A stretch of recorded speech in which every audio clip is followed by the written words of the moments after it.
Gallagher attended data scientist, Horizon 2020 funded Marie Curie project led by Scuola Superiore Sant'Anna, and the SoBigData project that is again funded by the European Union, and is a very first joint endeavor in a number of panelists on the subject we are touching today, which is the interplay between legal data and data science. The whole idea here is to have more less jurists and more data scientists talking about the subjects, although we have a very high-level mixed basket of experts from both sides. I won't steal any more of your time, and I will immediately give the floor to Professor Francesca Chiaramonte and Professor Gaetana Morgante, which are representing the two institutes that somehow are backing our projects here. So please, Francesca, you have the floor. Thanks for being here with us. Grazie, Giovanni. I'm actually very glad to greet this panel. It joins a well-established and very dynamic community that revolves around SoBigData++. They like to call it an ecosystem, which makes lots of sense because it connects some very, very different settings and realities and lines of research. And the leads community, the nascent leads community that we hope is going to grow as much and as dynamically. I am also very glad to greet you because the interface between jurisprudence, legal studies, and data science is something that the EMBITS Department of Excellence has very happily and productively hosted in the last several years. This Department of Excellence that I coordinate is actually funded by the Ministry for Universities and Research in Italy. It was born as an attempt within the Scuola Sant'Anna to support data, massive data and computation-enabled social sciences. And the initial focus was on sciences within the economics and management domains, but our collaboration with the Leader Lab and the line of research that Giovanni and his colleagues, Daniele, Denise, whom you will hear about from today, started, has really taken off and has been thriving within EMBITS. So I am very, very glad to greet you and to listen to this discussion today. I hope I'm going to have some useful comments to make along the way. So welcome everybody, and let's enjoy this afternoon together. Gaetana? Thank you, Francesca.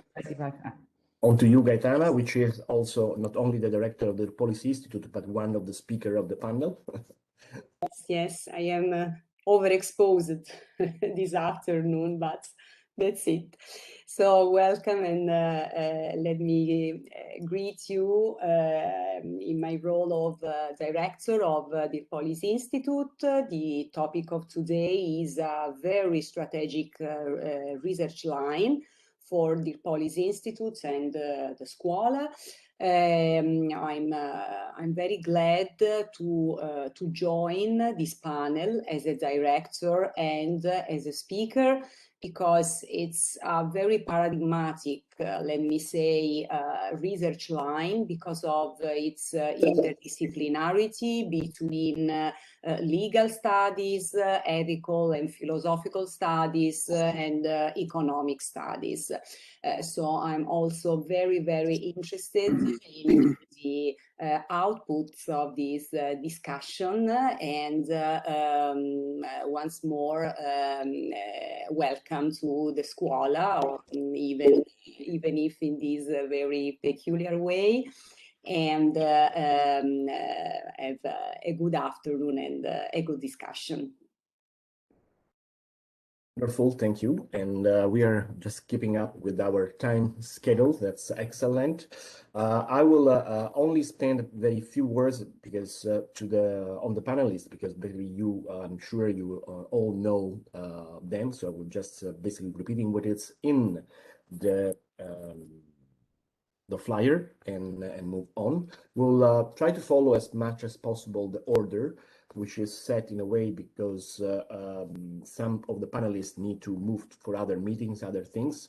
So let me thank in advance all the panelists. As agreed, you have in between 7 and 10 minutes to introduce the topics and discuss, so that we have also some few minutes for discussion and questions and answers.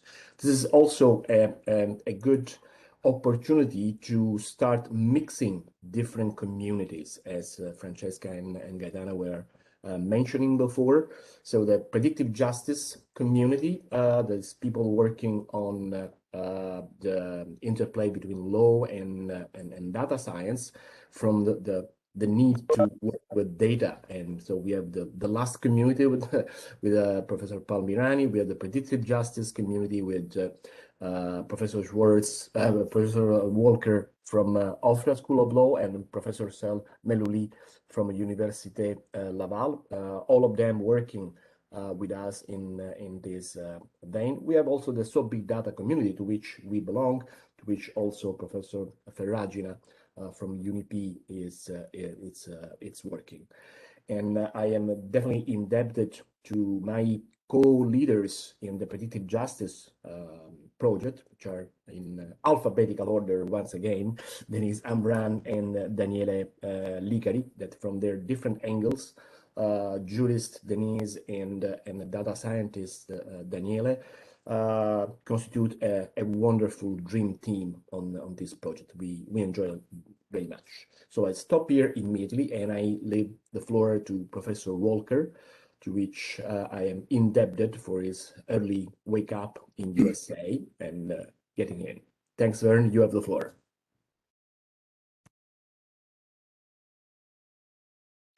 Thank you, Giovanni. Hello, everyone. Can you see my slides? Yes, you can. Yeah. Because I don't know exactly, well, I don't know much at all about where we're headed today, I thought I would start us off with a few pictures that will hopefully frame the discussion. The overview, the access to justice web app components that I think we could all agree to. Get a pointer here. We need semantic data, and we need a place to make semantic data. And I'll talk more about semantic data in a minute. We need a factory for making predictive models, machine learning, deep learning, that consumes some of the semantic data, but also helps produce the semantic data. We need enough of that to populate index databases, that should be plural, and that interacts dynamically with end user interface. So today, Giovanni asked me to speak about semantic annotation, so I'm going to be focusing on my pictures, rather. We'll be focusing a bit on this production side of semantic data. And the end user interface I have in mind is legal reasoning, and we'll talk a bit more about that. So what we need is automated, accurate legal semantic labeling. What do I mean by semantic? Semantic labeling captures the meaning or significance of text. And by meaning, I mean, probably what we more commonly mean, but significance is more, what do we use it for? What are the implications that we can draw from it? Legal semantic labeling is capturing the legal meaning and the legal significance. And for our discussions, we can think of that as capturing the meaning and significance that a trained lawyer or jurist brings to the text. Our goal is automated annotation of legal documents toward legal reasoning and argument. And the reason for the automated is because of the vast volume of legal texts, and we have to be able to scale that to the point where we can make representative databases. And given the expense and difficulty and error involved in manually labeling all that data, it seems literally impossible. So we need these predictive models, in current terminology, that will automate documents for us. But our goal is approximating expert and human concepts, because we want to interact with the end user in the way, in a sense, that a lawyer would or a jurist would, by adding the legal meaning. Some examples for you to keep in mind. Lawyers and jurists have factors or methods or principles for assessing the credibility of a statement in witness testimony, or for assessing the trustworthiness of documentary evidence. Some of these methods or factors or principles we can dig out of decided cases, or out of commentary, or out of expert experience. Another example, if we can assess the credibility of a witness statement and assess the trustworthiness of documentary evidence, then what humans do, what human experts do, is detect conflicts, not just contradictions, but some kind of inconsistencies in a broader sense between witness testimony and documentary contents, and methods for resolving them. So this is the main picture I'd like to leave with you. Layers of legal semantic automation tasks. And we start down here with tokens and sentences, detecting tokens, detecting sentences within tokens, doing sentence segmentation within documents. And we want to end up over here on the upper right with arguments, what the human would recognize as arguments, assessing probative value of testimony and arguments, and strategically putting arguments together into argumentation. Now, I'll talk about this center in a moment, but I would suggest that over here on the left, the tokens and sentences and labeling at that level is currently software capable to a large extent. Over here on the right, we know that human experts are capable of detecting arguments, assessing probative value, and putting arguments together in strategic argumentation. The gap is how to get from where we are with software to where we want to be. In other words, how do we fill in this middle?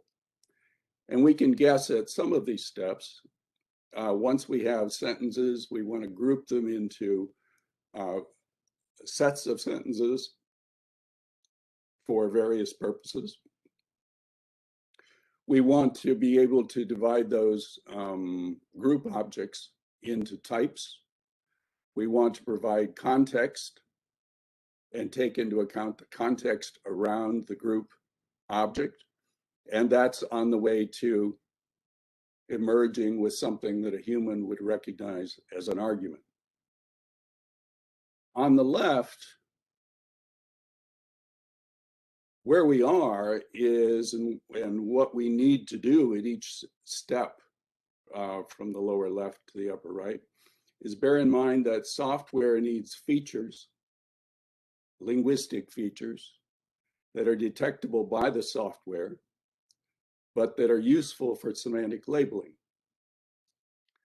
And where we want to get to on the right is what humans are capable of, using abstract concepts and knowledge, and use them routinely to interpret texts to extract the meaning and significance of text and to do strategic argumentation. And my suggestion is that in the middle, how do we get there from where we are now? There's no current capability.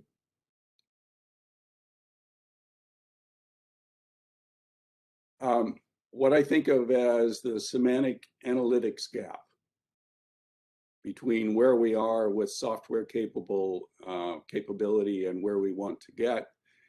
And my suggestion is that we don't know much at all about how to fill in those yellow blocks in the middle, those steps.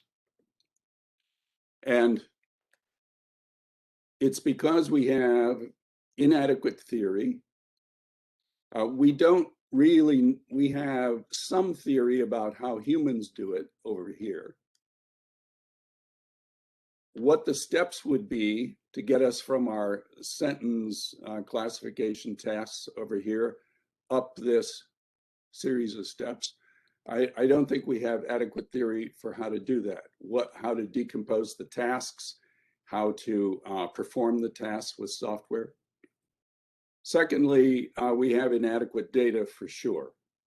That in these steps, we don't have labeled data that we can even use. And so the question of, do we have the tools, is a question mark, because until we have a theory, till we see what data we need, I don't think we know whether our current toolbox is adequate to the task. So this is the picture I want to leave with you, the semantic analytics gap, and how do we get there from here? And that hopefully sets a stage for what I think is a very important discussion. Thank you. Thank you, Vern. I think you definitely set the stage, and my understanding is that also the second speaker, Professor Meluli, will help setting the scene for our discussion from a rather different angle. Is a computer engineer and a data scientist, which has been extracting knowledge and for policy from tweets from social data. But before leaving the floor to Professor Meluli, I think we have for each speaker time for 1 or 2 quick questions eventually, so that we can have enough time also for a general discussion at the end. I will just have a slight exception for Sel, because I know that he has a meeting, and so he won't be until the last with us. So, is there any immediate question for Professor Walker?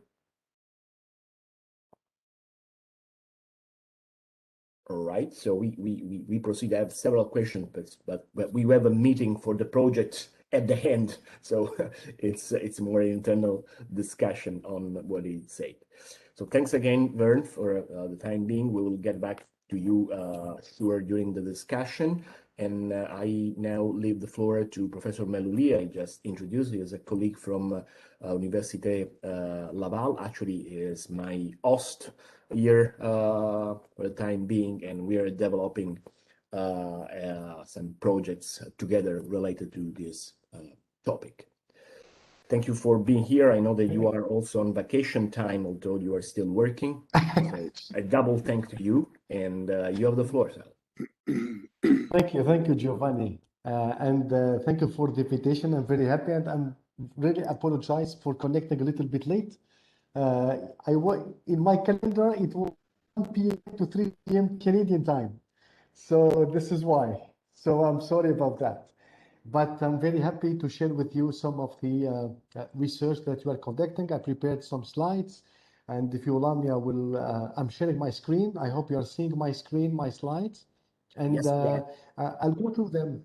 Great. So I'll go through them and just present how we are working on some research related to data analysis, how to inform policymakers from data that we found in Twitter and Facebook.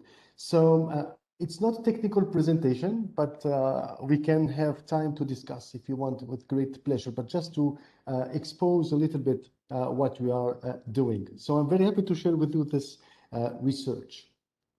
So our main question was how we can bring the information from citizens to decisions of policymakers, and how this social networks information is informative to our policymakers. How can it bring new knowledge to our policy makers? So this is the main question of our research.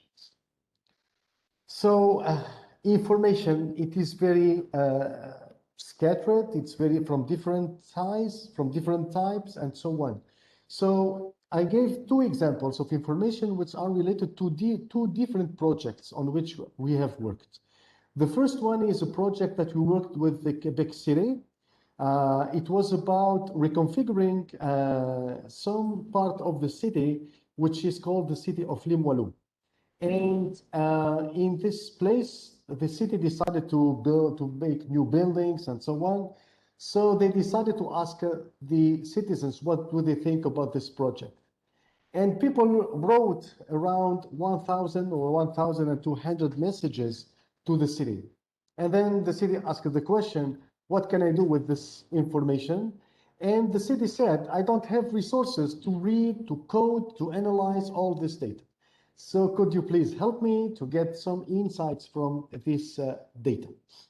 The second one is about a Facebook page, a Tunisian Facebook page, which is about people revealing all issues, problems that they can see in the streets and in their neighborhoods. And so people can post videos, can post photos, can write texts.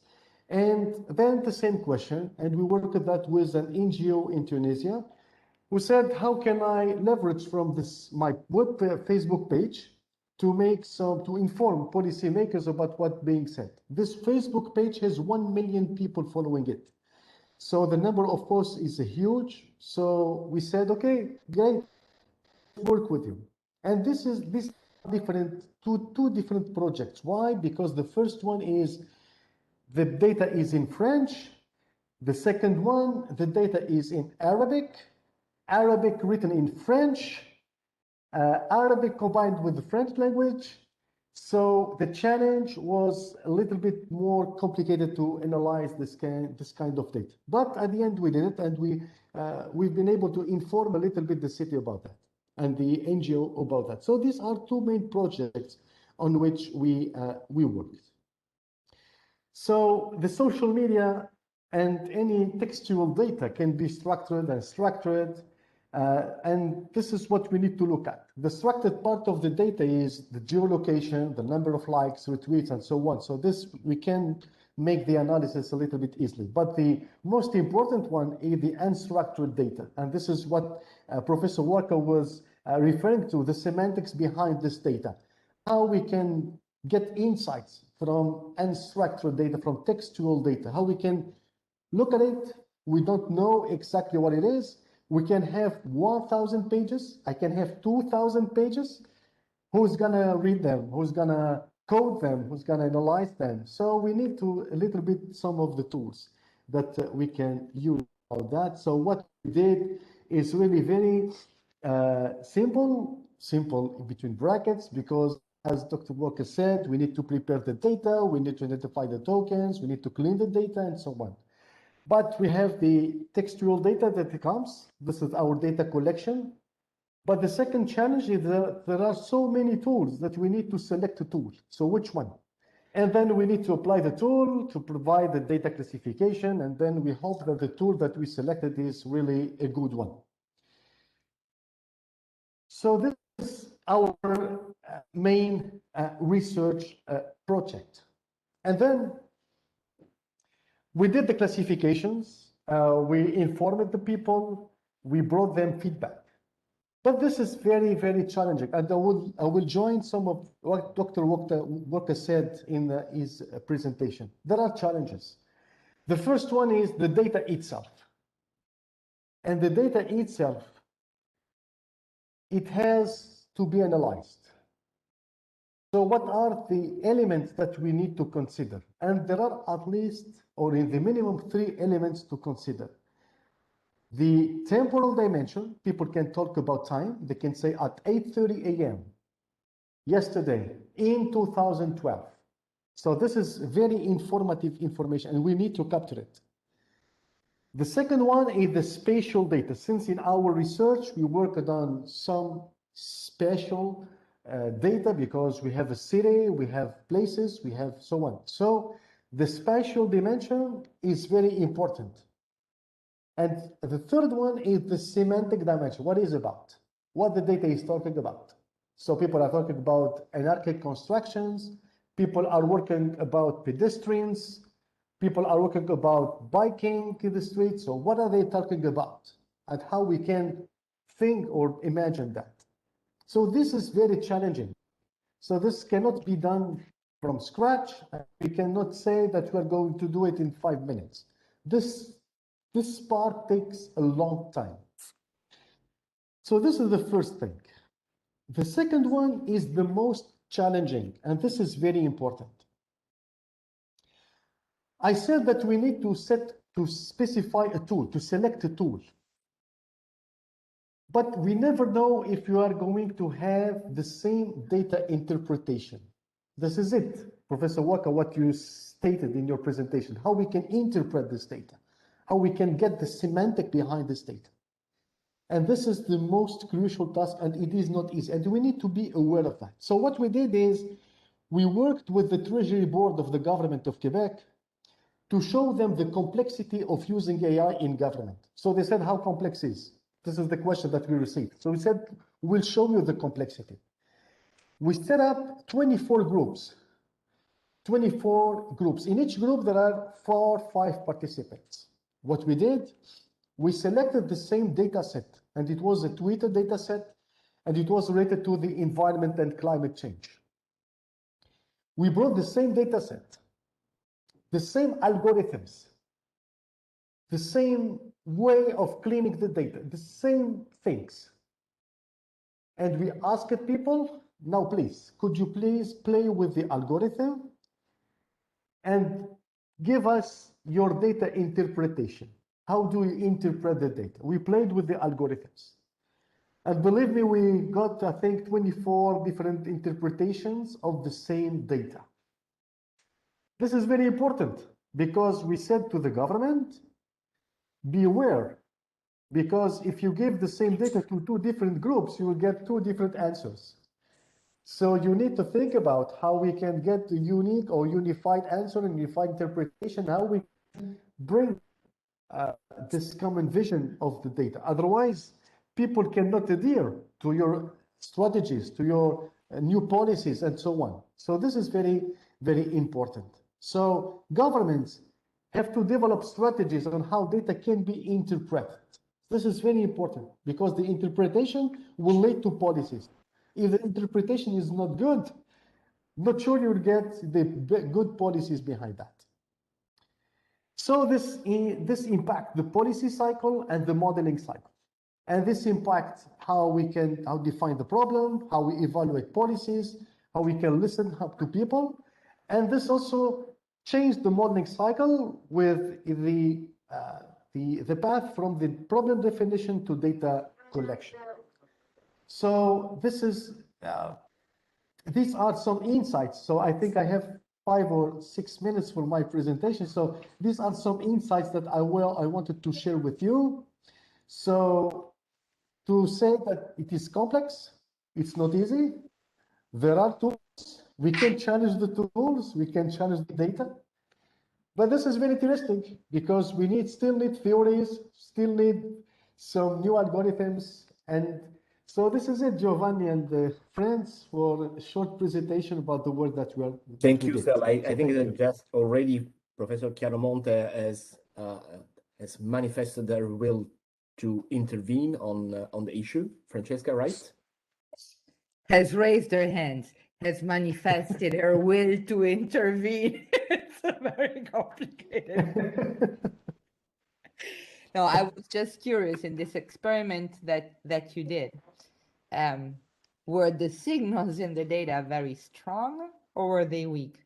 In other words, there are settings where, you know, even in the most traditional way of using data in the sciences, there can be ambiguities about interpretations, right?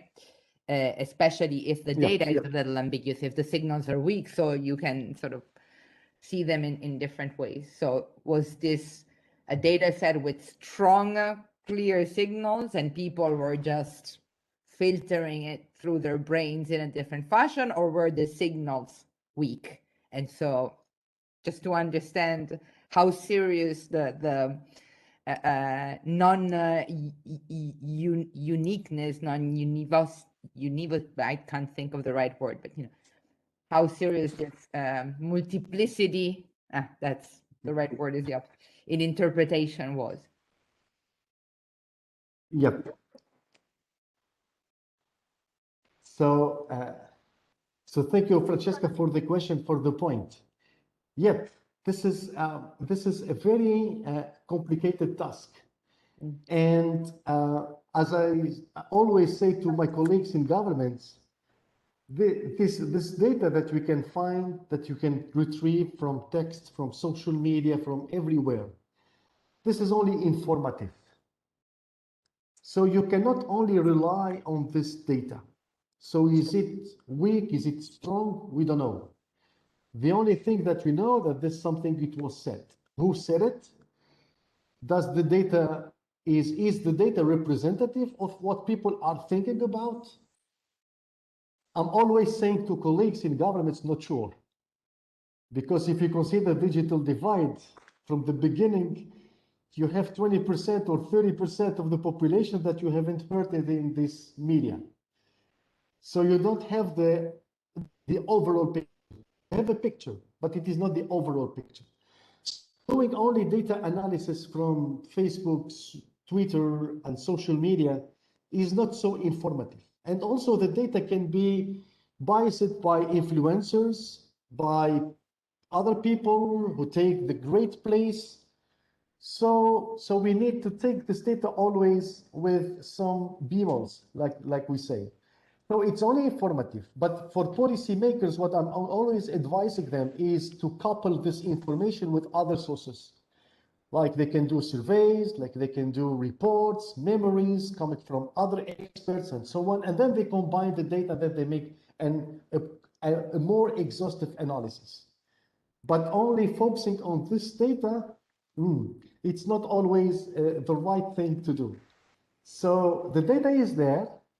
We can use tools to analyze it, but these tools not always bring the same solution. We can use two different tools that you don't have two different results, two different ways of interpreting the data. So it always depends on what is the input, what do we need to do with the data, what kind of classification, what kind of things that we need to do. And then we come up with some more concrete results. Let me just to give a more concrete example. We conducted a study with the government of Canada about the reaction of people on tweets about the COVID-19. And the government asked for a sentiment analysis. They wanted to know what people are feeling when the government is saying the replies to their messages on Twitter. We conducted this for the federal government of Canada and for all the provinces of Canada. And this is very interesting because we showed them that the sentiment analysis itself is not complete, is not exhaustive. So we updated the sentiments. We added the new sentiments from the literature to the literature. So to show them that this data is not always exhaustive, this data is only informative, and we show them, we analyzed other data, not from social media, we showed them that the sentiment is different from what is expressed in Twitter. So we asked and we told the policymakers, please be aware, this is not the truth. So these things are there, these tools are there. We can use them to get some information, but if we rely only on this information, we have a big problem. So I don't know, Francesca, if I answered your question. Let me try to articulate a little bit more. Because what you said is very, very true. But just in case it's useful, maybe we can kind of distinguish different sources of multiplicity. Okay? There can be issues with the data, let's call it that. The data can certainly be non-representative. It can have all sorts of biases and problems.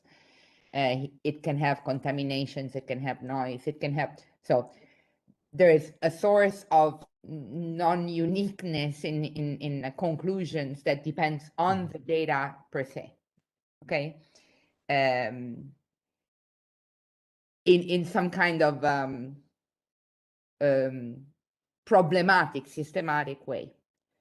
Then there is a source of non-uniqueness that comes from how the data is processed. Which, can lead to very different conclusions. Then there is a source of non-uniqueness that can come from how the people that interpret the data read whatever's come out of the analysis. And of course, these things compound. It's not just one or the other, okay? In the data science community, there is a lot of attention being put now to so-called stability of outputs from analysis, right? Which essentially means, are you sure that if you make small perturbations to the data, or if you change the parameters of your algorithms a little bit, you are not producing a completely different results? So that's one layer, okay? Of course, that the point that I was making is that sometimes, even without the influencer, even without the biases, even without all these things that may be typical of social media data, signals are simply weak. So the evidence for this or that conclusion is simply weak because the signals are weak. And this can happen. Even if the data is perfect, it can have weak signals within it.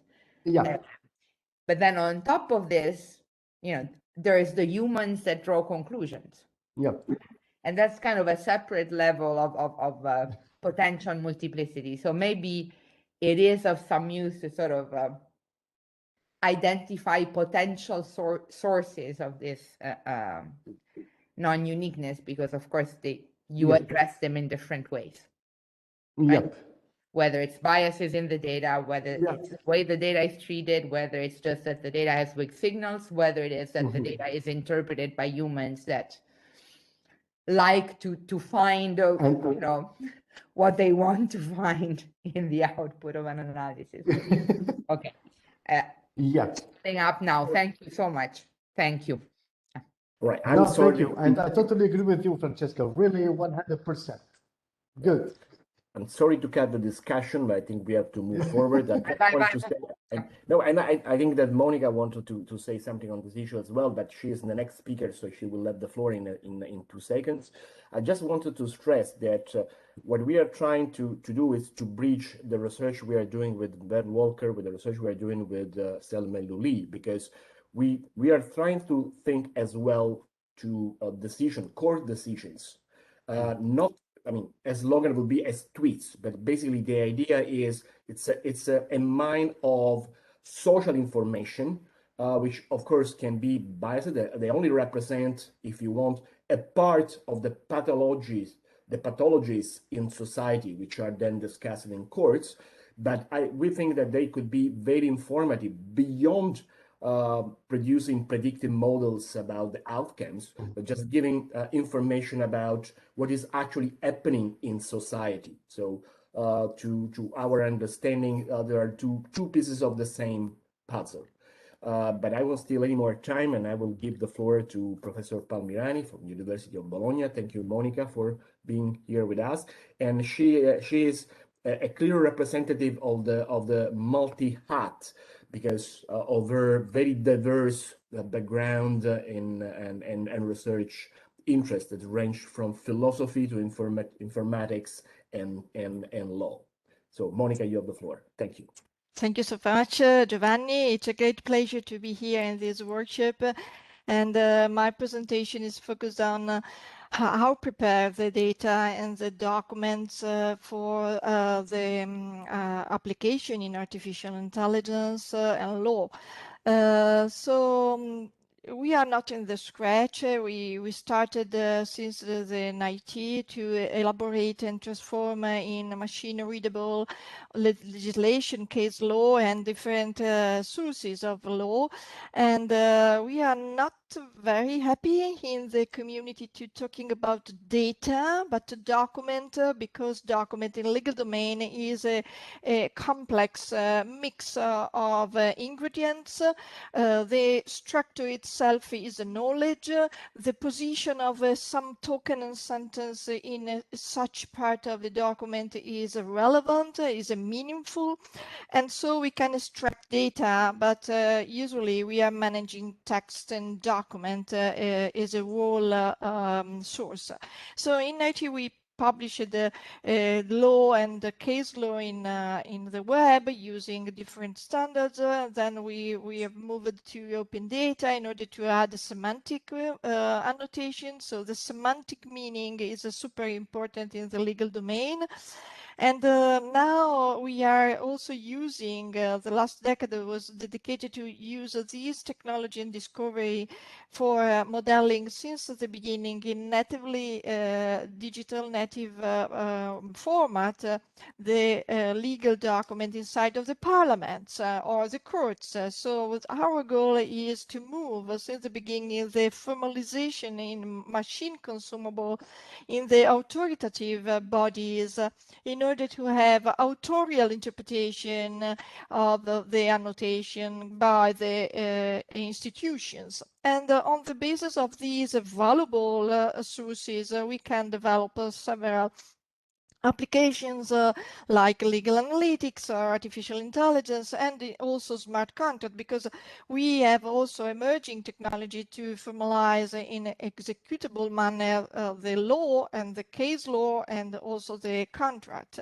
So in the meantime, also artificial intelligence law made a similar evolution, starting from symbolic artificial intelligence, logic programming, legal reasoning, argumentation, but also to add on the top of that semantic knowledge representation, and now also machine learning and predictive. And this is a very good text that I recommend to my students to read, where there are some classification taxonomy, how to use machine learning for justice. We have a regression to correlate different phenomena and to predict future trends, or classification, very frequent used for classify text with very valuable part like arguments or obligation, right, the ontics part of the text, or to classify situation or person like a good citizen in such a situation in the public administration. Another good use is to use artificial intelligence for cluster documents and case law, for instance, in order to discover if some part of the legal system, of judiciary system, converge with some opinion in the newspaper or in the society. Or to discover some association. We made some experiment in the past to discover the main topic in the social media and to see if these topic are influencing the parliament agenda order of the day. And also, obviously, we use artificial intelligence for control better the workflow and the optimization of some situation like Twill and Parliament and Gazette. But during our experiments, because we conducted several experiments and projects, we remark some weakness, especially of machine learning in legal domain. Machine learning is based on token, sentence, fragment of text, but as I explained it before, we need also structures. So machine learning works very well in the granularity, but we need also to connect this granularity with logic and with more knowledge and semantic. So to connect the speed speech, the part of the speech together. An example is I can detect an exception, but without the obligation, the exception is nothing, and the penalty without deducing the obligation is very limited. Another point that we are working with is to include in machine learning more context. Yes, and more context respect the temporal parameters of the law, of the case law, so not limited to the text as is, but also to put the text in the light of the jurisdiction, of the temporal parameters, and other constraints. Also, the problem of the past and the future is very important in the legal domain. So obviously a new brilliant solution, especially in case law, is not predictable, and also a new event in the society. So we need to find a modelization that put in balance the past best experiences with the new one that even if are very limited in the scarcity of data. And also other two important things are connected with the citation. Citation in legal domain is a very relevant methodology to point out external content, external document fragments, and internal external citation are so relevant. So when I find Article 3, the machine is not capable to understand the great distance with Article 13, but obviously they're talking about very different topics. So in our projects, we recall fragment of the citation and we embed it inside of the model in order to analyze the fragment of the citation and to provide context. And finally, the static link produce an information, obviously, but the law is dynamic. So the Article 3 in a given moment talking about a completely different things in another temporal moment. So we need also to put on the top a temporal model that take in consideration the evolution over time. So this is what we are now working in our project and what we are now including in our architecture using, I don't know why. Yes, okay. So this is some examples. So taking consideration European citizen concept, for instance, of definition. Obviously, with the Brexit, now the concept is totally different. Or if you take in consideration the last decades of accession of new countries inside of the member states of the European land, so the definition change, meaning during the time. So it's so relevant to take in consideration in machine learning or in general artificial intelligence techniques also the temporal view and the legal theory point of view, because we have three axes: entering force of a law, entering operational, and application, when exactly the law is applicable to the concrete case. Also, institution view is so important. Political decision can influence a lot the predictive, and so we need to have a model quite flexible to include also political parameters and also values coming from a European tradition or a US tradition and so forth. Time to time, we have also the impression that the predictive is a black box, and from the document to the new representation of the output. So in our experience, we are using legal XML standards like Akomantoso and the legal RuleML that are OASIS standards, international standard used in many countries. The European institutions adopted Akomantoso as official standard, also UN and US.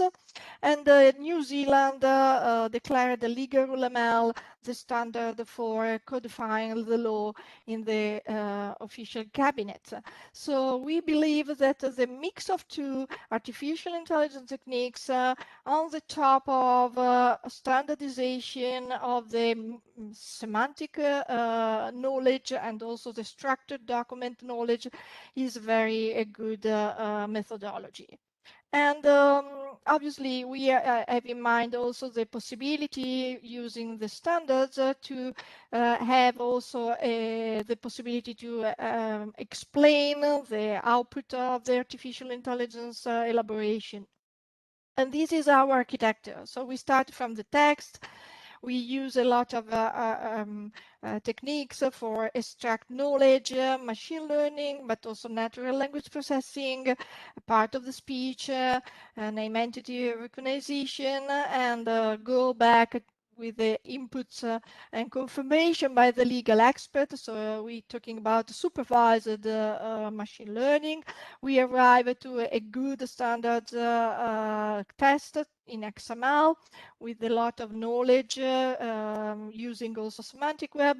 Then we try to help the legal expert to formalize in logic. So we use also symbolic artificial intelligence and legal reasoning, and to formalize in legal RUL-ML. Legal RUL-ML permits multiple alternatives, equally legal valid, because the same piece of rule of norms could be interpreted in different manner in different jurisdictions, like in Italian level or European level or regional level. And all these interpretations are equally valid. So legal RUL-ML permits to annotate the same piece of norm with different parameters and different interpretation. And then when we are super sure that everything is consistent and checked with the engine, we can use with other artificial intelligence application or to serialize for the smart contract. And finally, we want also to give an explanation to the end user about all the process and to implement the explicability principle using legal design paradigm. Our methodology is integrated with the human-computer interaction principles based on user-centered methodology. So we analyze the user persona, and we have the principle of human in the loop in any moment for permitting a confirmation of the serialization. And these are some of our output of the projects. The first one is a criminal code of Italy, and using a commentoso, we can predict the next modification, potential next article that can produce a modification in the next future because are not perfectly good, or because are some integration with other norms that are modifying. The second graph is a clustering annotation and using several parameters concerning the ordinance of Emilia-Romagna during the last earthquake. So we can discover that some clusters are very close and similar together concerning some parameters, but others are isolated. And this isolation is not good, obviously, because isolation in the legal system means our high-level norms and principles, constitutional level, but it's not the case. We are in the ordinance level, secondary law. And so this isolated means only one thing, that are wrong. And so we can discover why we have so many isolated ordinance and which mistakes we can avoid in the next future when will be a new earthquake. And the third analysis was done, a correlation between a constitutional court and primary law, and modification of the primary law connected and correlated with the constitutional decision, and how much the constitutional decision affected the law and modified the law over time, and what is the perspective. And these are another visualization of our analysis using k-means clustering, and we can use these with the European Court of Human Rights, and we can discover isolated group, and we can the legal expert can analyze why we have these so isolated group respect the others. And also we can calculate similar bills in order to discover that different parties declared to have different opinions, but is not at the end. And so to make transparent the parliament process for the citizen. And also correlation between, as I said before, the Constitutional Court and the legislation. In 2019, we won a challenge launched by the United Nations, and we serialized in a Comantoso all the resolution of New York General Assembly, and also we annotate these with machine learning, especially using the ontology of sustainable development goals in order to detect which decisions are taken and addressed to whom and in which period of time, and if the same decision is repeated and why. Why we have several decisions equally declared in different period, historical period, and what is the trend of the next resolution. And now we are working on the Constitutional Court decision in Italian, already serialized in Comantoso. This is our portal, open, is an open source, so everybody can download the dataset. And now we are correlating the Constitutional Court decision with the legislation at the regional level and the national level in order to discover the impact of the Constitutional Court of Italy on the legislation, the Parliament. And secondly, if there are some correlation with the new rights emerging in the legislation coming from the first time in the Constitutional Court decision. So now everything is included in a large project called IE for Justice, funded by the Emilia-Romagna region. And I'm very happy to share with you the preliminary output and also for the future, because I think the challenge is very high and all the competencies should be on board for performing some relevant findings. Thank you so much. Thank you very much, Monica, for this very, very informative and challenging presentation. I just want to stress a couple of points. I think there are some red threads that are uniting as we hoped and anticipated the various interventions so far. One is the relevance in legal text of time, which is it's peculiar because it leads to different semantics over time, even and often with the same legal text. So the temporal dimension, as has been stressed, it's a key specificity, if you want, of legal mining. Okay, a second red thread that I think is already very clearly emerging is the needed interplay between the extraction not just of words but arguments to tie them with the legal theories behind each element. And a third one, it's bringing all this together by basically putting forward the idea that there might be more than one right solution, not only over time, but different legal answers can be equally valid, although they are different to the same questions, which is a social question, which is something that normally we as a jurist are not able to illustrate outside our borders, because the normal usual reaction is it's not possible. I mean, you should have one law, which is not actually always the case for a number of reasons. For justice of the specific case, because the law is slowly evolving with different parameters. So this is definitely very well illustrating all the complexity of dealing with legal text in developing AI based in the meaning of the proposed regulation, as I'm sure Denise will illustrate. Annie, But, is yeah. space as important as time or not? Yeah. Space is jurisdiction, is not a space. Yeah. There is a concept of jurisdiction. UN is not a space, is a jurisdiction. UN, but also EU. And we have many other example of jurisdiction, like taxation is a jurisdiction that some rules are interpreted in different manner in jurisdiction of taxation law, tax law, or international law. I can add also some another example very clear in my opinion, but I don't know how it is important.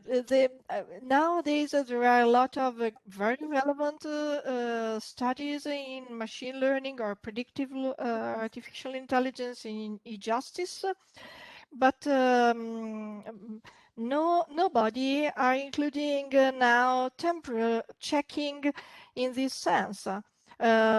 Why all the case law are equally managed inside of the sources if some case law are based on very old-fashioned law not now in force or repealed by others? So we need first of all to annotate semantically which case law are valid or based on the argumentation of the judge of the valid nowadays and enforced and applicable law, and which one are good example for the past but not based on, legally speaking, of current updated law. And nowadays I see research that manage these sources in equal manner. It's crazy in my opinion, because obviously the case law based on the old-fashioned law should be a different weight and different parameters respect which one are still valid based on the current law. And this is, from my opinion, a great difference between the common law and the civil law. And also this is another important element to take in consideration. Yeah, if I may add on that and react after to what Francesca was asking about space. I mean, from what you said, Monica, I mean, we need to aim to more fine-tuning tools than the Shepard citator evolved in LexisNexis and Westlaw, because, for instance, case law federal at least, but most state law as well in the US, it's actually analyzed without the use of machine learning and artificial intelligence, exactly in the historical approach, giving weight to precedents in that way. And it has been done manually for about a century already, and almost half a century in an automated way by databases like LexisNexis and Westlaw. So I think what we have to look forward in this direction, it's something that gives us, in civil law countries where we don't normally have those tools, but in other jurisdictions in common law don't have them either, some tools that enable us to give different weight. And this moves back to the introductory remarks made by Van Walker, because basically this is a way of understanding what are the arguments and their weight. That's why we are looking to extract arguments more than words. Going back to space, as Francesca was saying, I think that space matters very much, even beyond jurisdiction, because jurisdiction somehow has this overlap, because a court has jurisdiction over a territory. So in that sense, it's space. But space, according to different topic, has also a huge relevance beyond jurisdiction. Just a very simple example is, for instance, and it is one of the bad tests we are using in predictive justice, for instance, the place of where the plaintiff is living, for instance, has been highly significant highly debatable as well, for awarding damages. So one element that comes out from space, for instance, is the different level of quantifying the damages according to different places, not only in time. So where people reside, where people live. Okay, so that's just one element. One other element that we are trying to figure out is this intersection between policy extractions from decisions, judicial decisions, and argument extractions from the judicial decisions. It's trying to understand, for instance, where place matter for a decision. So whether or not some services are present or not can somehow lead, as a matter of fact, a court to decide a legal element in one direction or another. So whether or not, for instance, there are social services that enable both parents to take care at the same way to their kids, to decide and wait whether or not to allocate a shared, more or less shared responsibility in taking care of the kids. That's one clear example we thought about that we are willing to test. So space matter very much beyond jurisdiction. But all that definitely matters, and that's the baseline, not the red thread. It's how algorithms are built and how algorithm works. And that's basically the playing field of Professor Ferragina. So I'm very happy to give the floor to our colleague Paolo Ferragina, who is an authority in building algorithms internationally. And thank you, Paolo, for being with us. You have the floor. Thanks very much for the invitation. So just to make clear, I never worked on legal documents. So I'm working on algorithms for search engines, for web search engines. We need to change that, Paolo. Sorry? We need to change that. Yeah. So so I think that Giovanni invited me just to say something about what are the new frontiers in web search. And I took inspiration actually from the talk of the speech of Professor Walker and the last one by Professor Palmirani. So I tried to share because I never used the WebEx. So let's see. So let's go to this. Can you see the slide? Yes.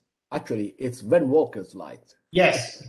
So during the talk of Professor Walker, I copied this slide, and I think that there could be some touch on this context issue, because what I will talk about is related to extraction of context, but of course not in legal documents, but in classic text documents. And the second one is this slide from Professor Palmirani, because I was in some sense captured by these statements about semantically connected entities in text. And I will also say something about this. So I'm not saying that what I will say is useful for legal documents, but I just try to let you know something about, as I said, web search and what Google and the others are doing in classic documents that I think would be helpful for legal documents too. So let me start from text understanding. So I wrote that it's easy for humans, but of course you could say that depends on the humans. But anyway, let's assume that it's easy for humans, and for sure it's hard for machines. And what the companies and academia try to do in the last years is try to simulate what humans are doing when they try to understand text.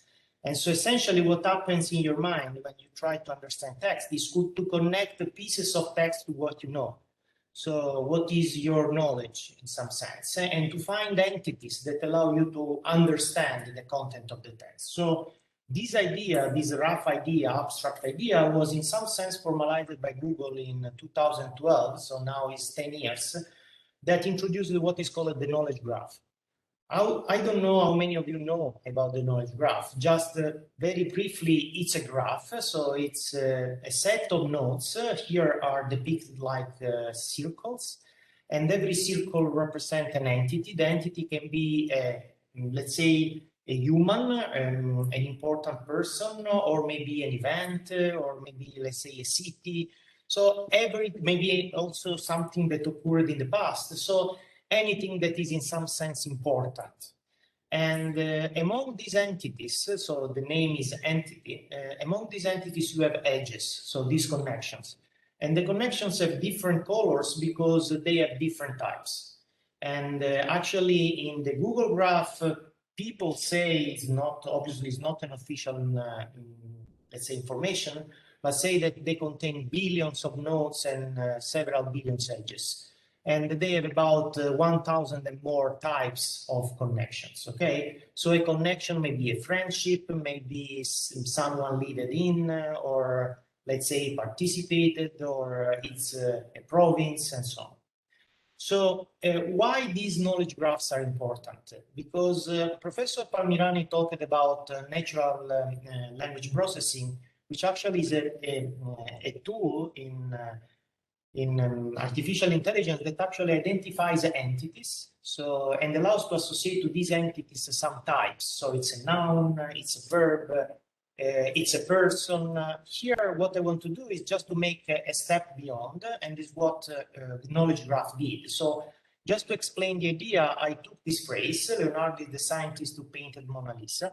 And what algorithms do is actually that they identify pieces of text. Here I consider Leonardo and Mona Lisa, and they disambiguate this, let's say, this text, Leonardo, by linking it to a node, so an entity.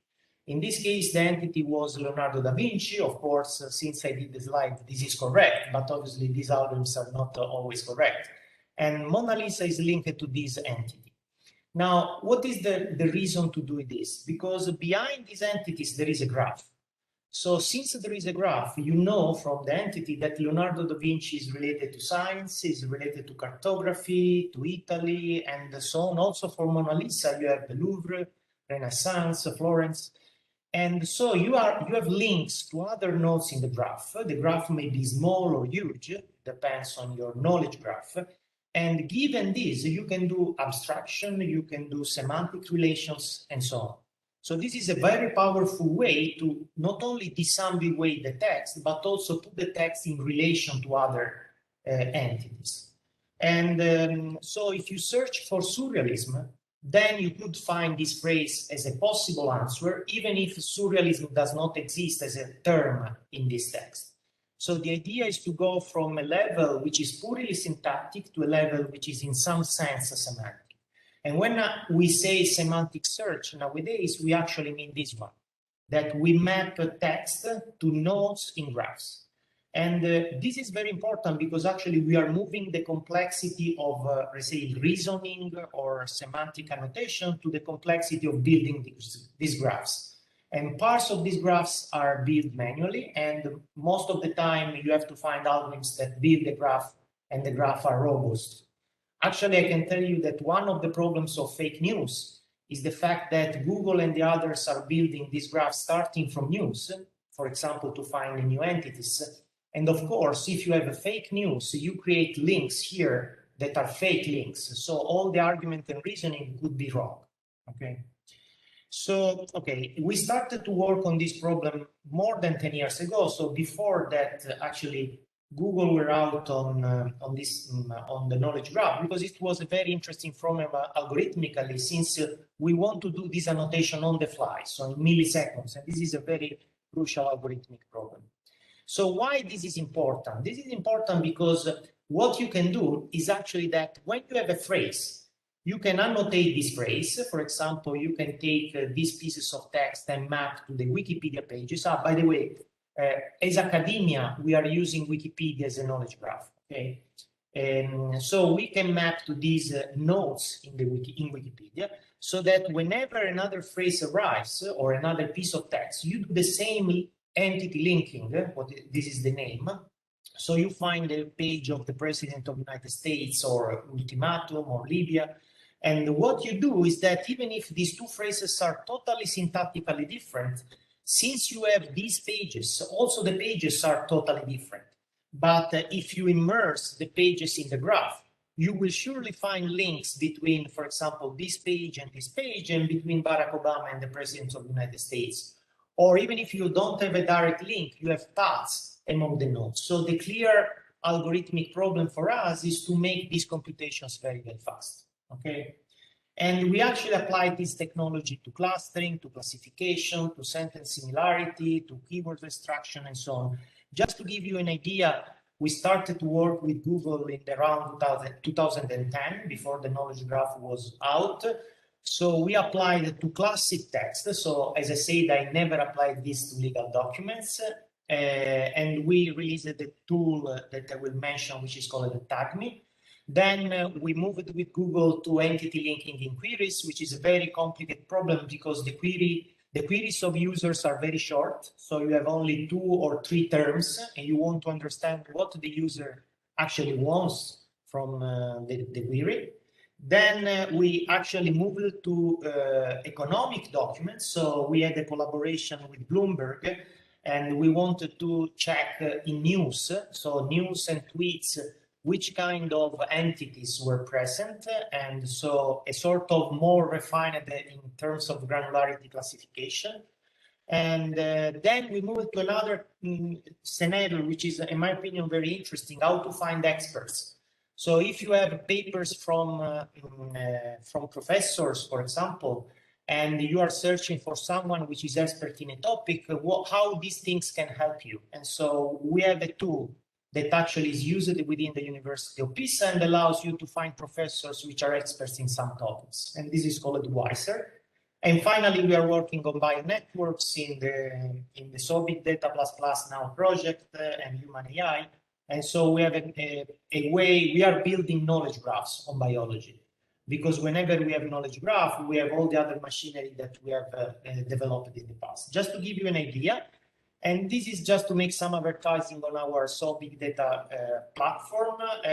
We have all these tools that are openly, and so they are publicly available. So we have TagMe, which is the entity linker. We have WOT, which is a refined tool that actually was in some sense developed after TagMe, and we have other stuff. And so, as you see, I cannot say anything about legal documents, but I just wanted to put on the floor and at the table this kind of technology that possibly can be useful also in the legal scenario. Giovanni. Thank you very much, Paolo.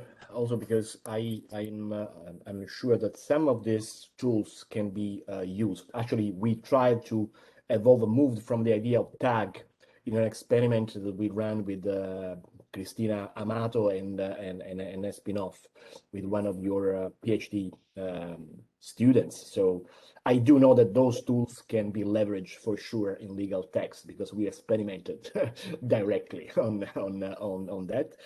Thank you very much for this very thanks for the invitation again. Thanks. Yeah, that's great. And we've been basically very often referring to criminal cases and I mean some of the quotation from Monica and so on and so forth. So we are basically have been opening the floor for the next couple of speakers. I think Professor Morgante will be the only speaker because Francesca Romano is moving on a train, so she might have problems connecting. And what they did was applying to some cases on corruption, if I'm not recalling wrong, and with nice results. But I won't steal the floor to Professor Morgante, but I just give it to you.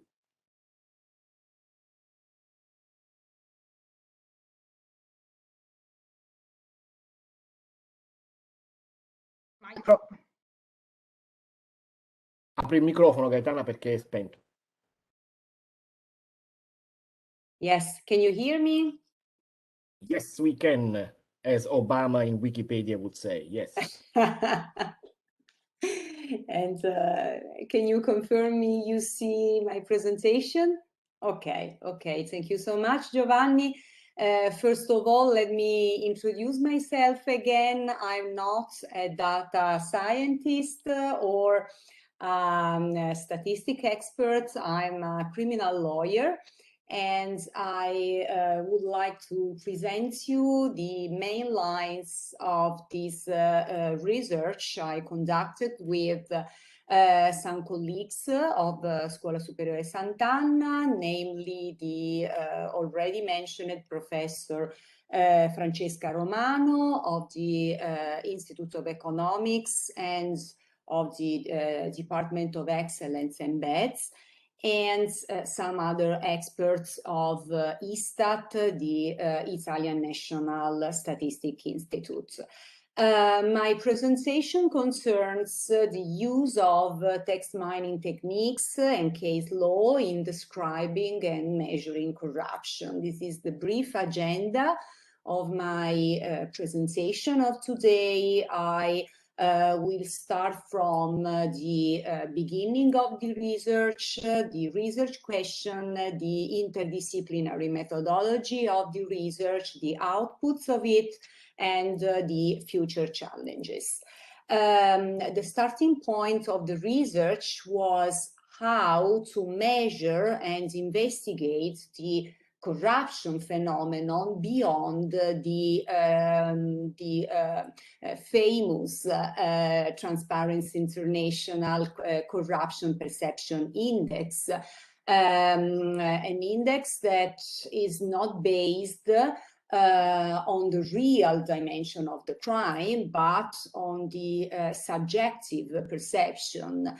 And the challenge was to overcome the question of the so-called dark figure of corruption, because corruption is a sort of crime affected by a dark figure, because the emerged corruption is not the real dimension of the real crime that is mainly hidden. So the challenge was to go beyond the corruption perception index in describing and measuring corruption, and the main available objective indicator was the judiciary indicator. The objective judiciary indicator takes into account only the emerged corruption.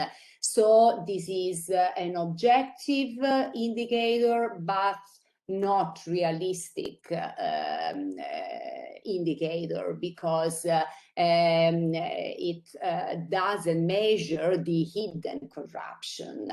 So the research question was how to extract from the only available official sources, the criminal judgments, helpful information, both for a qualitative and quantitative characterization of the corruption phenomenon and for elaborating objective indicators in terms of geographical description of the corruption or functional description of corruption, to implement, as we will see at the end of this brief presentation, to implement counter strategies and conduct scientific research on more broadly criminal economy. The methodology was really interdisciplinary, because computational linguistics expressed interest in the texts of judgments, favoring the extraction of the addressed topics, namely the information on corruption, implementing research lines to describe criminal phenomena, predicting judicial outcomes, starting from the facts set out in the judgments. And it's interesting to point out, I think, in this workshop, that we analyzed not only judgments expressly related to corruption, but also judgment related to a broader context, namely judgments concerning corporation in relation with public administrations, with crime of misappropriation of public funds, and so on and so forth. So research not only on the crime of corruption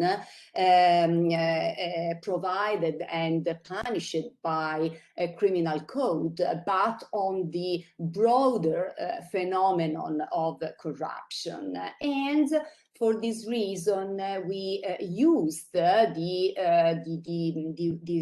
research conducted by Predictive Justice and also the outcomes of the research of Giovanni to analyze these judgments using advanced techniques for analyzing legal text. And for this reason, the mainly criminal judgments we analyzed can be used as a source of data, a very important and significant source of data for describing and measuring corruption beyond the limits of the Corruption Perception Index, only subjective, as I said before, and the limits of very strict and rigid objective indicators only based on criminal judgments on the crime of corruption. And the use of these methods and tools of lexical textual analysis on the criminal judgments was very useful to identify corruption dimension over the years and the territorial diffusion of the crime. The research group of criminal economy led by Professor Guido Rei and Professor Francesca Romano also explored the possibility of extracting from criminal judgments very important information. For example, financial information in terms of amounts in euros of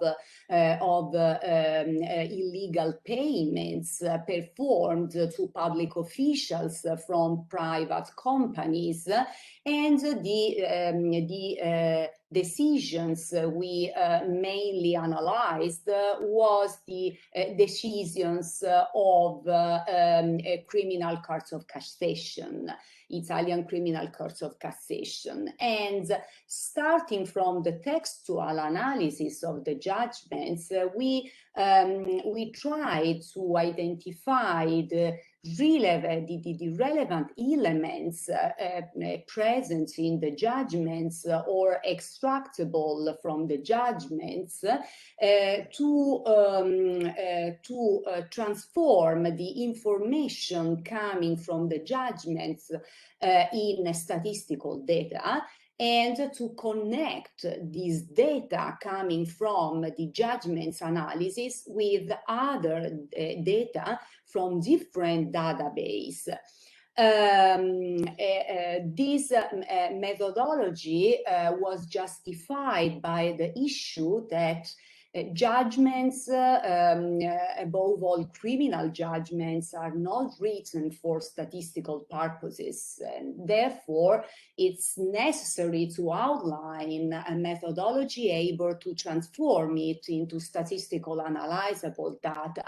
And the results obtained through the statistical textual analysis of judicial documents, thanks to the software TALTAC of the Department of Excellence Embeds, integrated with numerical data or other sources of information, makes it possible the design of a database on the measuring the description of corruption phenomenon with statistical characteristics, namely reliability, completeness, and updating. These statistical analysis can be also linked with other statistical database in a sort of circle moving from criminal judgments to text mining to the linkage with different database to the creation of statistical data, and let me say the final output of the challenge to reach a realistic rendering of the corruption phenomenon beyond the limits of the Corruption Perception Index and of the only objective judicial indicator. This was briefly the infographic I would like to present you to give you a sort of overview of the research.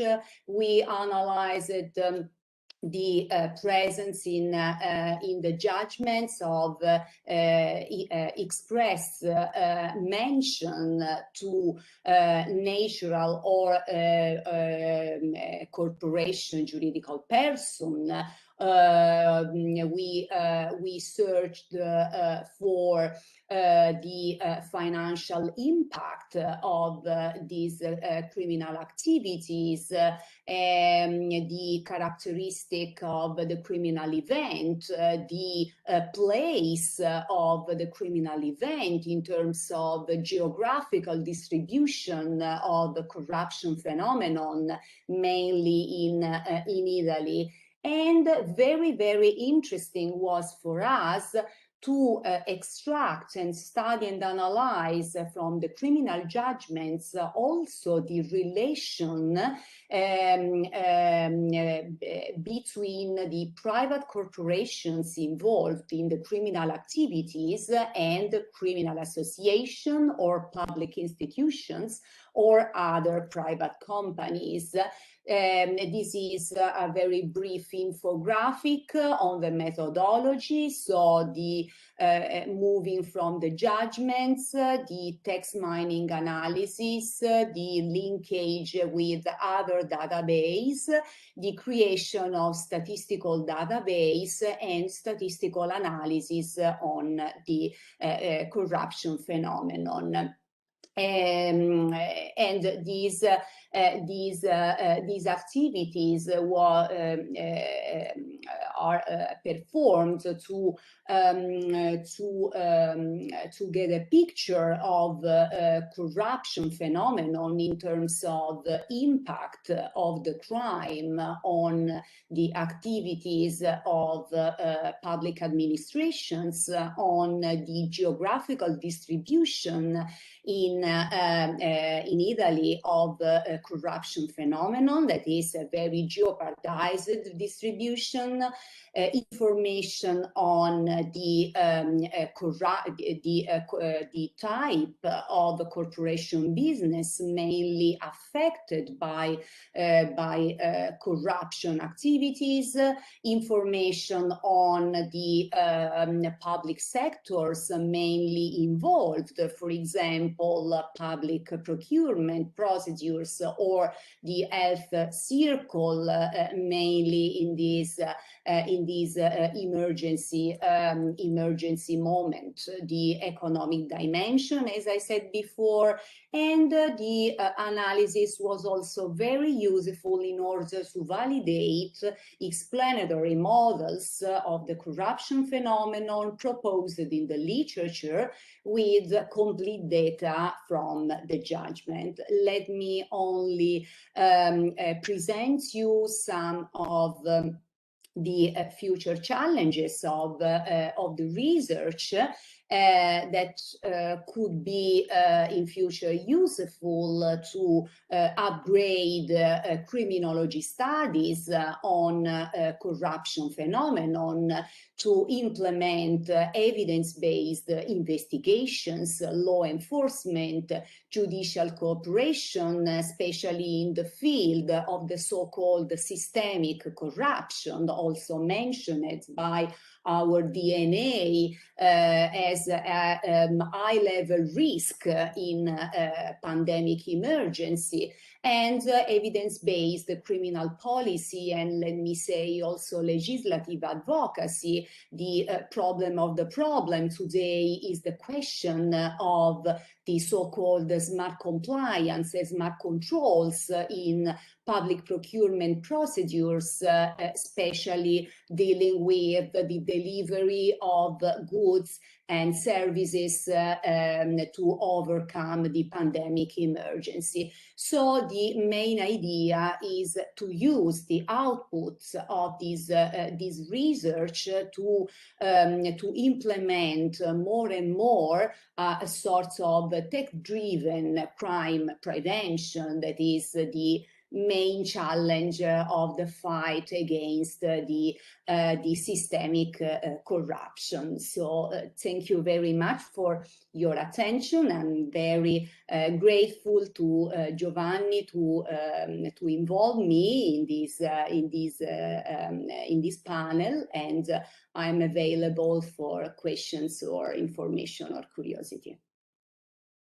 Thank you very much, Gaetana. We don't only share, we share many things, including being Sicilians, both of us, but definitely we share also, as I think our last panelist will illustrate, the fact that we, from April 21st of this year, we tend to be somehow illegal in our research, because the predictive policing towards you and Francesca Romano are aiming with the tools we are all building in embeds are somehow seen with the high level of suspicion by the proposed AI Act.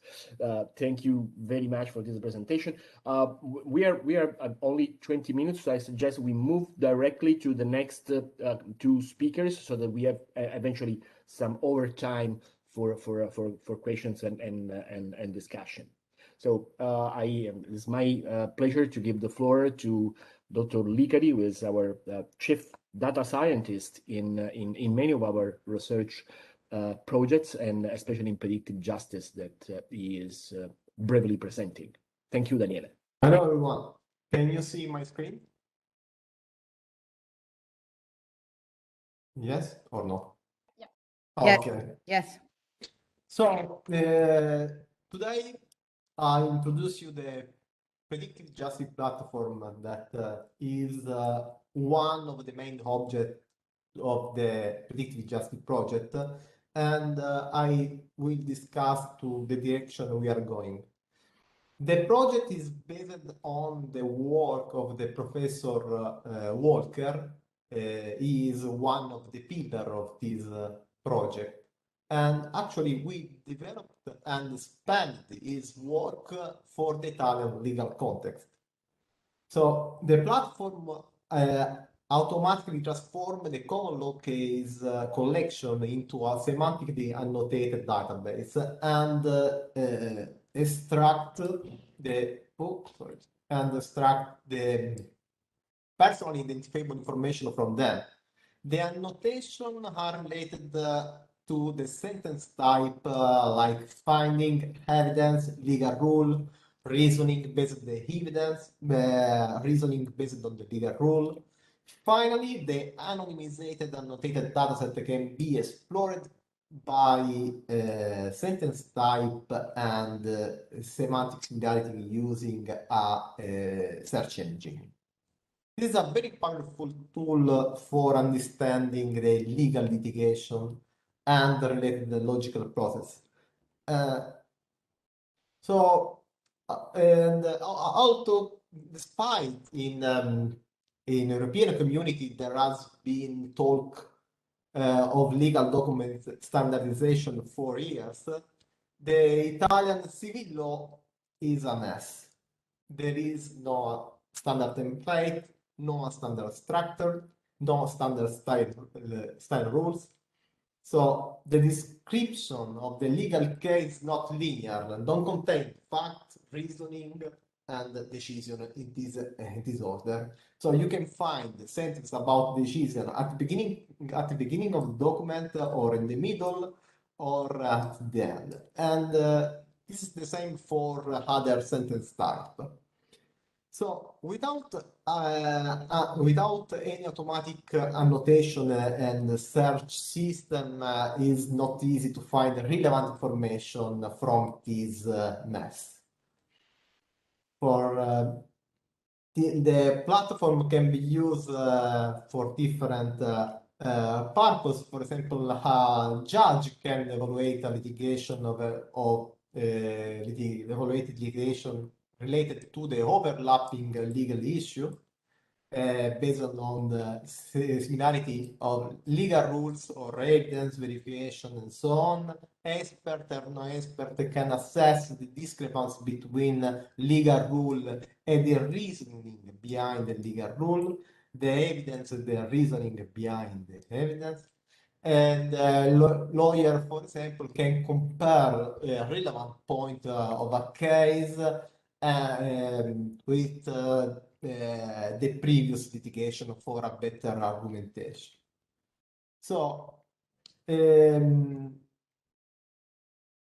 order to annotate the raw text, we convert the PDF file and the legal document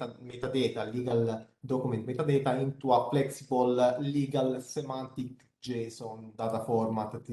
Format is proposed by Professor Walk and Steve Strong. And it can capture all aspects of legal document, and you can add annotation, entity, and so on.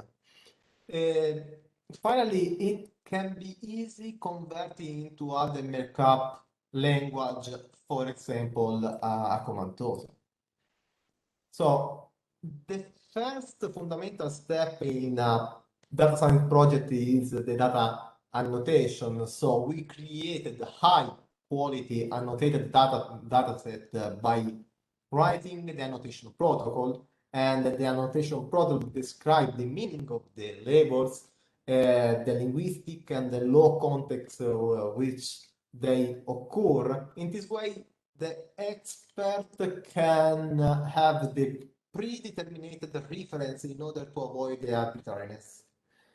We use also a consensus algorithm for agreement of a single data point among multiple individuals. So each sentence is evaluated by 3 experts, and we apply a majority vote for the choice of the final label. We reduce also the labeling errors by creating a web application for annotation, so the expert can easily choose the right label.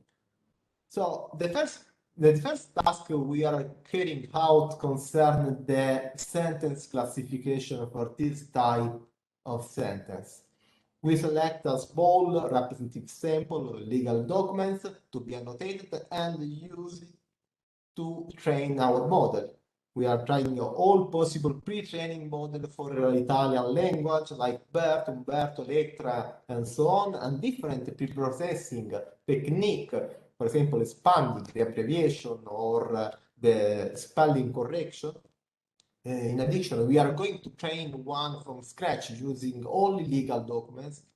We started with the personal injury damage and the family law of the Court of Genoa, and soon they go also in the Court of Pisa, but we can extend to other legal sector as well. So the second task we are going on concerns the pseudonymization and the entity extraction. So we want to identify predefined entities present in the text, such as the person name, date, company, unique identifier, location, and in this way, we can easily find and replace them by removing personally identifiable information from the text. We are using three approaches to do this. A rule-based approach, for example, rigorous expression, deep learning-based linear model, and a hybrid approach combining the two first approaches. So the platform includes a collaborative environment for data model, for data labeling, where a user can exchange comments, so not on the specific case law or a part of text. And user can use tags to report bugs or for attribution on the sentence. Just to clarify, for example, the user can write this is a finding sentence because it says that the judge sentenced Daniele to pay $1, and in this case, sentence is the word sentence is a lexical cue, and a lexical cue are linguistic expression, word, multi-word that can signal the presence of the specific class. In this case, the presence of the finding class. In addition, we can compare the lexical cue with the AI lexical cue using the attribution-based AI explanation method like line, sharp to find the most important words for this prediction of a specific class. So, for example, we can compare the word relevant for the human and with the word relevant for the AI model. Just an example. In this case, the sentence, the first sentence, the judge sentences Daniele to pay a fine of €1. The model predicts finding because the sentence contains the word sentence. In the second sample, the model predicts verification because the sentence contains obvious disparity. In conclusion, take into account the obvious disparity in income and the obvious disparity for the model is important for the verification class. And other sample for the model, she demonstrated to have made extensive effort for is a lexical cue. So the word are word important for the reasoning based on the evidence, and the income for employment is lexical cue important for the evidence class. So this is just an example, but in this way we can improve the annotation protocol, finding new lexical cues and evaluate the annotation errors by the expert, and finally increase the quality of the annotated data set and then the performance of our models. And now this is the big picture, sorry. And in red dashed rectangle, you can see the PJ platform. Each module inside the small blue dashed rectangle corresponds to a specific sub-project.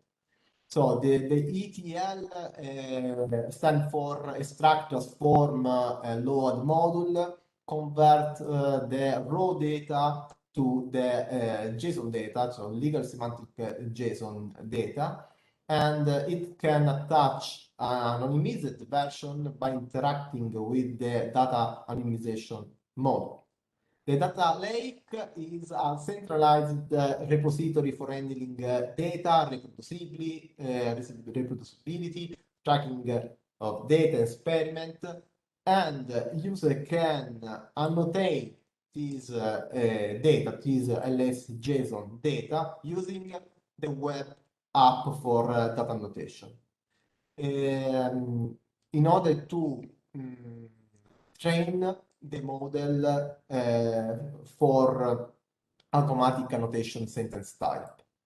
All anonymized and annotated data can be explored by the search engine that allow user a full text semantic query on different sentence type and metadata. This is the first phase of the project. In the second phase, maybe in the next year, we want to use this platform to analyze the legal case on a specific subject by implementing predictive model on the outcome of the legal case in order to reconstruct and explain the underlying legal reasoning. Just for example, I already said you that this platform can be useful for judge, for lawyer, for expert, and to analyze the judicial system. But it can foster more advanced analysis on the legal decision. Here an example, we can use this platform in the second phase to extract the variable to predict easily from the decision sentence, the finding sentence. We can extract, for example, accepted, rejected, the shield, support, money in family law, depend on the specific subject matter. And we can, if you want training a model on decision, you should exclude the decision sentence from the training process. We want to find only the ex-ante data to train the model. Finally, we can compare the reasoning of the model with the reasoning with the judge. We can do a lot of things with this platform, but maybe my time is up. This is just to, if you want, in our case, the ex ante information is information before the judge's reasoning, and the use of this platform is really important to create a predictive model on the decision and to filter out all ex post data from the training set. Okay, this is just a mock-up of what we can do. We can train the model for the specific analysis. In this case, for example, we suppose that thanks to the Predictive Justice platform, we have trained a very good model for predict if a request is rejected or not. We can use this platform for compare legal case with similar similar evidence, sorry, and we can see the model prediction and also the most important concept explained by the model, that the judge or the user should be pay attention for each case and can influence the target variable. In this case is the decision accepted or rejected. We can compare the AI reasoning.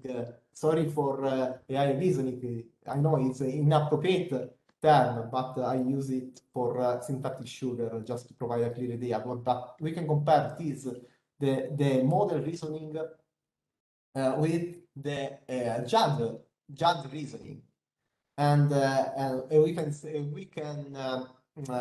check if there is discrepancy. So just to understand why the model is wrong and if the model is wrong for that specific case law. This can be interesting. So just I finished here the highly motivated interdisciplinary teams that we want to innovate the legal sector, and we believe that the predictive justice platform is the first step in this direction. So thank you for all of your attention and your all suggestions, comments. Thank you very much, Daniela. It was really a thorough presentation of all our work and our perspectives. So it's very, very, very informative. And I give immediately the floor to our colleague Denise Amram, which is literally closing our discussion with the underlying key theme. Denise, you have the floor. Thank you so much. I'm very grateful to the previous panelists because they give me the opportunity to not making the bad cop as usually, but to ask all of you a question in order to clarify a position that I'm doing to take my take on the new regulation on AI. So I would like to ask whether or not you consider the results of your research, your output, as a product or as a model. I can perhaps say that for some of you it is of course model because you belong to pure sciences. For other of you, I can be in doubt if it is a product or a model, like for the predictive justice we are going to develop with Daniele and Giovanni. But I'm pretty sure that, for example, the part of legal reasoning provided by Professor Walker is a product. What does it change? Let's think about it. If it is a product or a model you are going to develop, what does it change from a legal perspective? You all know that on last 21st of April, the European Commission has published the proposal of AI regulation. We were all waiting for that, looking at what obligations or what kind of consequence it may have on research and development, research and innovation, but also in data science. We had this idea to design this kind of awareness panel where data science was telling us how data science can improve legal system and how it can impact on a legal system. And my presentation is should be at least according to the assignment from Giovanni, which is the legal framework applicable to the different projects you presented. I do not have an answer. And I try to explain and to give you a justification. It's true that in the AI regulation proposal, it is mentioned the application of AI solution to the system of justice.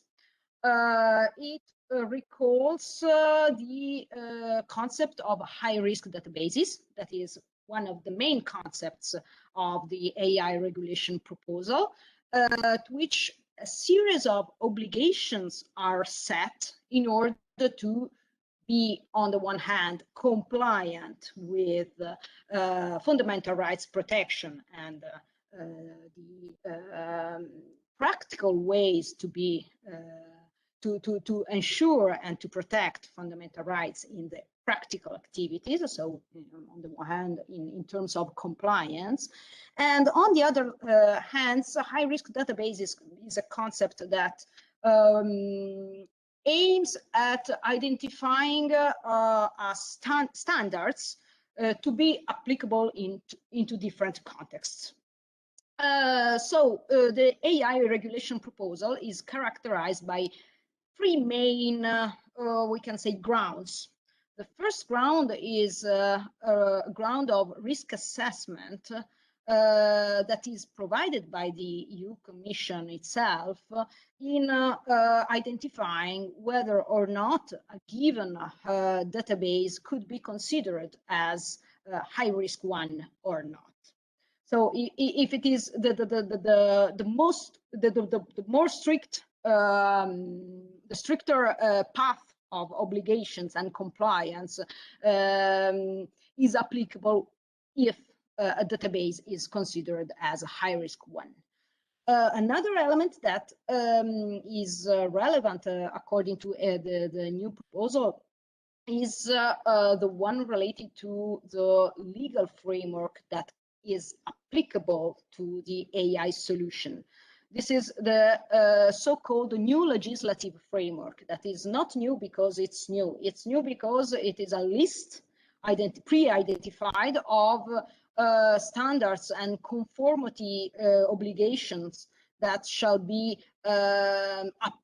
applied to a given sector and then to a given product to be put in the market, to be placed in the market. And third, there is a ground of conformity assessment. Why a ground of conformity assessment that is not theoretical or by design, it's by default. It's a conformity assessment that the developer shall comply with in order to put the product into the market. So the AI regulation is not, is addressed to put solutions into the market, not only to extract. No, it is not applicable to the fields of, for example, pure research. Those research that are not going to be exploited into the market. That's why my first question was, is your output referred to a product or is it a pure research? From this perspective, even if we, from this perspective, the notion itself of high-risk database recalls, on the one hand, the new regulation framework that is linked to all these standardization and standards obligations related to the market, to the product. On the other hand, the high-risk databases refer to AI solution that shall be put in the market or shall be put in a service. That's why the conformity check is one of the main ground of the obligations that the developer has to follow. The EU Commission helps the developer to identify whether or not the AI regulation is applicable to his or her solution, thanks to Annex 3 that identifies for 8 different sectors, and if you can see, the sectors are the biometric identification categorization of natural personnel, management, operation and critical infrastructure, education, vocational training, employment, migration, asylum, administration of justice. So if we read just this kind of sectors, we can say, oh well, we are all AI based solution are included in high-risk databases.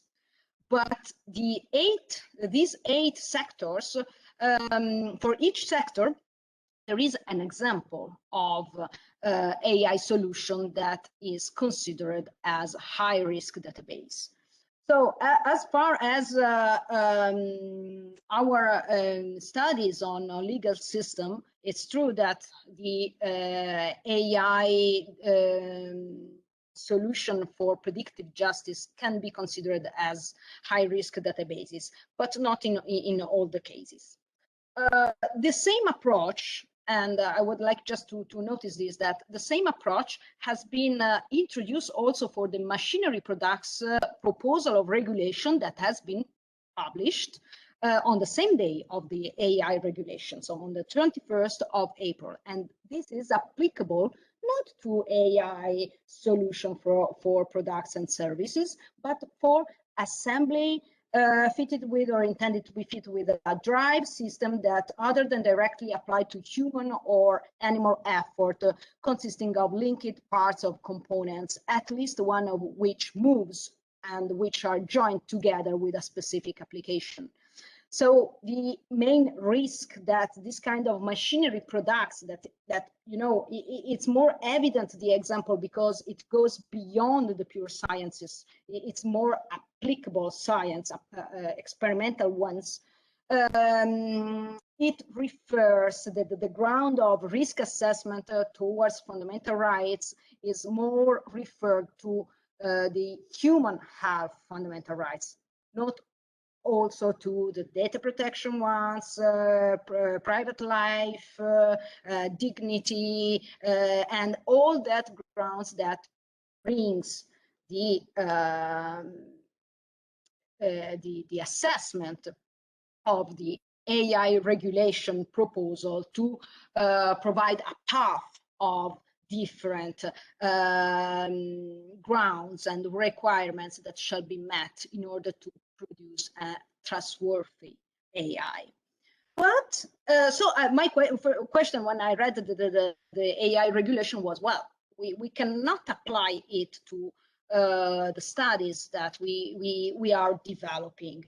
But I wanted to focus on the AI regulatory sandbox, Article 53 of the proposal, that introduces something that is really, really interesting, I think, for our challenges.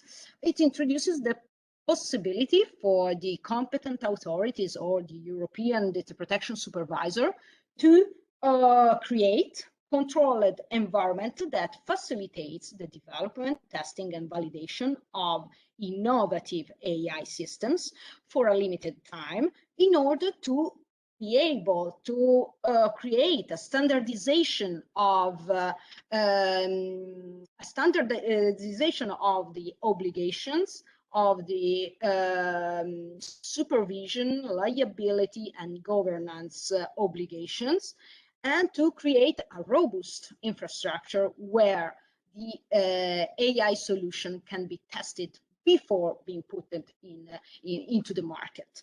So there is still the market products orientation that is driving the AI proposal, but the fact that it is there is promotion of an environment where a robust environment where AI solution can be tested in order to provide a more compliant and more standardized terms of trustworthiness of the solution developed. I think it's really, really interesting if we consider all the work that we are developing and the results of all the projects that have been presented today. In fact, perhaps all of us are creating a kind of analytical sandbox for legal studies. So the approach between data science and legal studies is inverted. It is not the legal framework that makes the data, the application, the AI solution trustworthy, that makes it legally compliant and could help to standardize it. But we are doing something different. We are using analytical sandboxes, so models taken from different branches of data science in order to create an innovative legal system, in order to promote a new methodological approach for our legal studies. So from this perspective, the idea is that predictive justice, yes, of course, it could be if we realize a product that can affect the individual cases, the individual freedoms, it may impact on democracy, rule of law by pushing the judges to interpret by driving the interpretation, judicial interpretation. Yes, it's a high risk database, and we will need to follow all the obligation in order to be compliant. On the other side, all the activities of anonymization, pseudonymization, and ancillary activities that are functional to the administration of justice, these are all activities that are not considered as high risk ones, so they are not included in the application of AI regulation. But I think we can push and address our efforts into identifying this kind of analytical sandboxes in order to create an innovative and to test and validate our legal system or a different legal system in order to improve the dialogue between the different legal formats.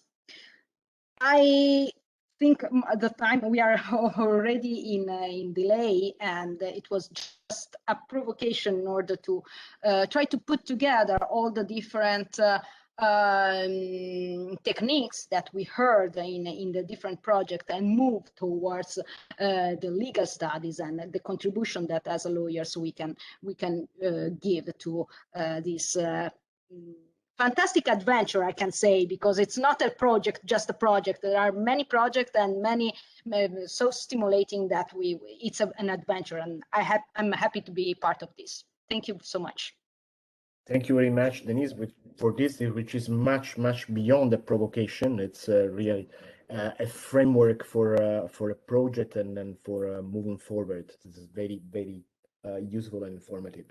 We are 15 minutes before our timing, so some people have already unfortunately left, but I think we can take another couple of minutes if there are comments, questions, reactions from people still with us, because this has been a long journey, and we put a lot on the plate. We were aware of the time constraints, but the high quality of the speakers and the interaction, as I see in the chat, are already developing further liaison and relationships, scientific ones. So that's great. That's what an awareness panel is meant to be. So we are very happy that already some outcomes are popping up. All right. So let me once again thank all the speakers for both their presentations and interaction, and for keeping the time. I'm really deeply in depth with all of them, and we will certainly follow up with this awareness panel in many other directions. Thank you to everybody for attending, and keep in touch. Thanks very much. Thank you. Bye. Thank you so much. Bye. Bye. Bye, grazie Giovanni. Grazie. Grazie a voi.